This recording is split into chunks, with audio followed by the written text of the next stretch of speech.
দুর্গাপূজা, লক্ষ্মী পূজা এখন অতীত। সামনেই চলে এসেছে শ্যামা পূজা, কালী পূজা। কাউন্টডাউন শুরু হয়ে গেছে, মাত্র একদিন পরে কালী পূজা।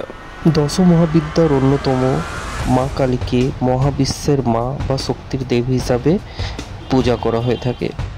এই দীপান্বিতা কালী পুজোকে কেন্দ্র করে আসানসোল বার্নপুরে উদ্দীপনার শেষ নেই। তাই গড়ে উঠছে নিত্য নতুন থিম দিয়ে পূজা মণ্ডপ। আমাদের শিল্প শহর বার্নপুরের স্টেশন রোডে অবস্থিত প্রান্তিক ক্লাব, যেখানে একটা অদ্ভুত থিমের প্যান্ডেল চোখে পড়ল, যেখানে জলে বিসর্জন করে দেওয়া প্রতিমার খড়ের কাঠামো দিয়ে এই প্যান্ডেলটি তৈরি হচ্ছে। এই পুজো মণ্ডপ দেখে এক্সাইটমেন্টটা আরও একটু বেড়ে গেল। মনে হচ্ছে নতুনত্ব কিছু একটা ঘটতে চলেছে।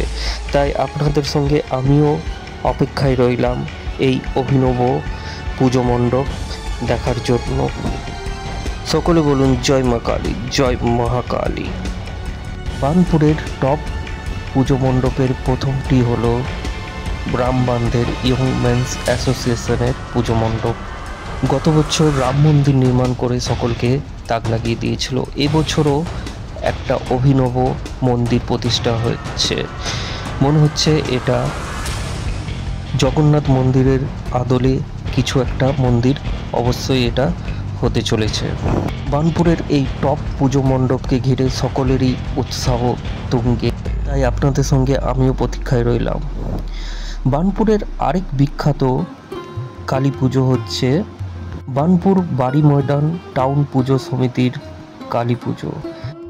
শিল্পাঞ্চলের এই টাউন পুজো মণ্ডপে বার্নপুরের এবং আসানসোলের দর্শনার্থীরা অবশ্যই মায়ের দর্শনের জন্য এখানে আসেন।